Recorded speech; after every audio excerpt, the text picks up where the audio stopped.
Hi all, and welcome to another day of my attachment style series that I'm running until the end of the year. Trying to take as many of you from insecure attachment styles closer to, if not into, the secure attachment style bracket. So today I really want to talk about how each attachment style communicates in relationships, and maybe I'll use a real life example from from the other day. I'm sorry if you hear any background noise. I have my dog on my knee at the moment, and my daughter is somewhere in the background, shouting and screaming on one of her computer games. So, anyway, let's crack on. Let's crack on. So, have you ever noticed how the same conversation can either bring you closer to someone or make you feel completely disconnected? I'm going to guess you have. It's not always about what's said either. It's how it's said, and more importantly, the emotional state you're in when you say it. So, every attachment style has a particular communication pattern that comes out most strongly when we feel uncertain or hurt or disconnected. And anxious people tend to chase connection, whereas avoidants tend to retreat to feel safe. Fearful avoidance are a weird mix of both. They do both. They reach out and then they pull back. They reach out, then they pull back. And secure communicators stay present and honest and calm, even in discomfort. So, when we begin to understand these patterns, we can start to shift the way that we communicate, not to become someone else. That's not the goal here. We always want to be authentically ourselves. We don't want to become someone else, but we want to respond from security instead of fear. That's how we truly become ourselves, when we are secure in ourselves, not living out of fear. So, when we speak from an activated nervous system, our words are actually translating fear. The anxious person's words say, please reassure me that I'm safe. Please reassure me that you're not going to leave me. The avoidance person's silence says, please don't overwhelm me. You're overwhelming me. This feels too much. I can't do this. I'm out. And the fearful avoidance says, please love me, but don't get too close. Don't get too close. Oh, that's too close. Oh, no, but you're not loving me enough now. So, but when we start healing, when we develop emotional awareness and self trust, communication becomes less about protecting ourselves and more about understanding each other. That's what secure communication really is. It's not perfect, it's not always calm, it's just honest, grounded, and safe. So let's begin with the anxious communicator, because I've started with anxious attachment every single video that I've done. We've always done anxious, avoidant, fearful, secure. So let's begin with the anxious communicator, or what I call the reassurance seeker. So, when an anxious person senses distance, they feel unsafe. There's no other word for it. They feel unsafe.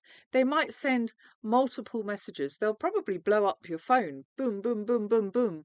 They'll over explain themselves to an almost extreme level or assume they've done something wrong. They may apologize for things that they don't even know what they're apologizing for. They're just apologizing, especially if it's not even their fault. So, their goal isn't control or manipulation, despite what people will say and think. It's neither of those things, it's connection. But the fear of losing that connection drives the behavior. That's the ultimate driver behind it. You'll often hear things like, are you okay? Did I upset you? Please talk to me. Just say anything.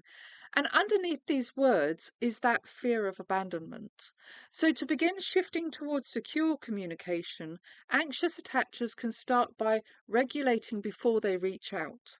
So, when you start to feel that trigger coming on, just breathe, acknowledge the anxiety, recognize it for what it is, then speak from calm intention instead of emotional urgency. Something like, taking a few deep breaths, just reminding yourself that you are not unsafe. You are safe where you are. And then maybe saying something like, I feel a bit unsettled or a bit anxious when I don't hear back from you. Can we talk later on when you're free, when you're available? So you can still have that, you can still communicate that anxiety or that feeling of being unsettled, and why, when I didn't hear back from you as quickly as I was hoping. Can we talk later when you're free? Rather than boom, boom, boom, boom, boom with the messages. Excuse me. So that phrasing is emotionally honest, but still respectful of both people's boundaries.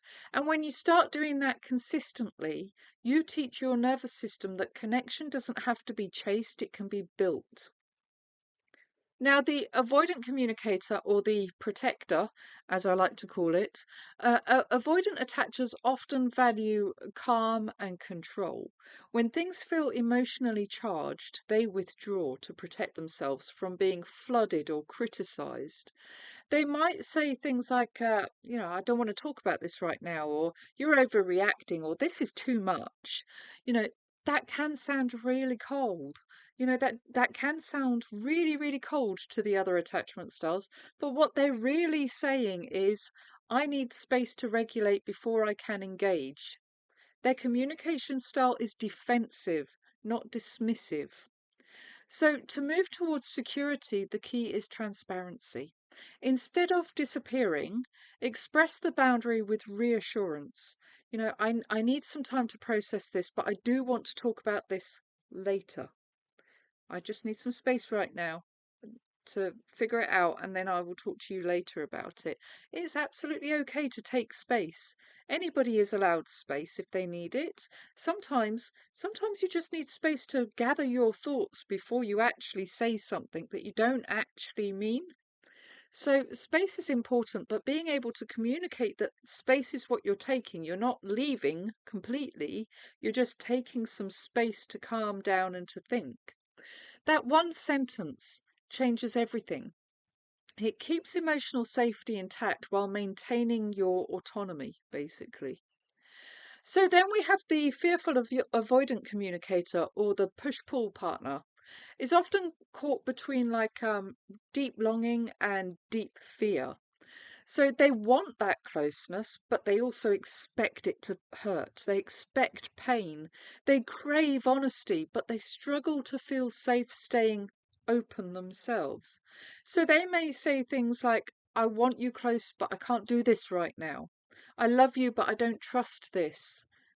So their communication often swings between emotional intensity and withdrawal. They've got both the anxious and the avoidant. They are likely to be very emotionally intense and dysregulated and then completely withdraw and ghost. So to build secure communication, they need to focus on slowing down. Notice the urge to retreat or react and take a deep breath. Then say something like, I'm feeling triggered and a bit scared right now, but I want to stay connected. Can we take it slow? I want to stay connected, but I do feel triggered. Can we just slow this down so that I can feel safe? And that's an incredibly powerful shift because it's naming both the fear and the intention to stay. That's really important. Excuse me, my throat is better, but still not great. And finally, the secure communicator, or the anchor. Secure communicators express emotion directly, calmly, and with self respect. They don't avoid hard conversations and they don't chase them either. You'll hear them say things like, I felt hurt when that happened. Can we talk about it? Or, I need some time to think, but I do still care. I just need some time to think. They've learned that honesty doesn't have to be harsh. And boundaries don't have to mean disconnection either. And remember, secure communication isn't innate. It's learned. It's not something that you're born with. You have to learn it. It's a result of practicing self-awareness, emotional regulation, and repair. That's the difference between secure attachers and insecure attachers. It is the ability to emotionally regulate and repair when things go wrong. So I want to give you like a personal example of this in action, actually, because it's easy to understand these patterns conceptually, but real healing shows up in the everyday moments that we live through. So last night, and this is a personal one to me, I'm gonna give you an insight into my life. But last night, I'd arranged to meet a friend for a couple of drinks and a chat. We're both having a tough time at the moment, and we've been, we basically needed somebody to talk to, somebody to offload onto, and we'd been confirming the plan every day, even at lunchtime on the day we were supposed to go, even at lunchtime yesterday. By 7:30 p.m. that evening, I hadn't heard from her at all. She had suddenly disappeared off the face of the planet. So I sent a simple, calm message to her, basically saying, "Are we still on? If I haven't heard by 8:30, I'll assume not. I hope all is okay." So she replied to that to say she decided to go out with other people without telling me. People she knows I wouldn't feel comfortable around either. Although she did since since she was forced to bring it up, she was forced to acknowledge it. She invited me along, but it was with people that she knew I wouldn't be comfortable around and who wouldn't welcome me there anyway. So now, years ago, or even just a year ago, my anxious attachment would have gone into overdrive with this. I'd have spiraled into thoughts like, why wasn't I good enough? And she doesn't value me. And I must have done something wrong. And I would have felt deeply, deeply rejected and abandoned. I would have been questioning my worthiness. I would have been questioning my likability. But this time I just kind of acknowledged that I felt hurt, and I told her that calmly. Then I wished her a good evening and went about mine. To be fair, it kind of suited me because I wanted to go back to bed. It'd taken a lot for me to get up and to get dressed to go out, and I was actually in a lot of pain. I wanted to go back to bed. I didn't really want to go out. I was going out to support her. So there was no resentment, there was no spiraling, there was no self-blame. And actually later that night, or she's quite an anxious attachment style. And so she spiraled a little bit when I said, I'm kind of hurt by this, but you know what? You go have a great night, and I'm just going to go back to bed. And so she spiraled a little bit, and she blew up my phone with messages begging me to come out. And I just explained to her that I just didn't want to at that point. I was going back to bed. And later that night, we actually spoke again around 1 a.m. Just two friends chatting, no tension, no lingering hurt, nothing like that. It wasn't even mentioned because it didn't matter. It was done with. It was a done deal. And that's what secure communication looks like. It's not about suppressing emotion, it's about expressing it without losing your center. It's understanding that someone else's choice doesn't define your worth. That's what it comes down to. So I'd love you to reflect on this because I love these reflections. Think back um, to a recent moment of tension or disappointment, a bit like the one I had last night. How did you communicate? How did you communicate? Did you try to fix? Did you retreat? Or did you freeze? And what would it look like to respond from calm self-respect instead? So that might sound like, I felt hurt when that happened, but I understand you needed space. Or it might sound like, I care about this connection, but I need to take care of myself too. So when communication stops being about fear and starts being about honesty, relationships change because you change. That's not you being someone you're not. It's just you changing into somebody who feels safer, who is more secure. You stop reacting from the wounded inner child and start responding as the secure adult that you are. And that's when your conversations stop being about protection and start becoming about connection. That's the main thing. So, That's me for today. I will be back again tomorrow to talk about something else. I can't remember what, it's gone from my mind, but I will be back tomorrow anyway. Take care, all. Have a great evening. Take care.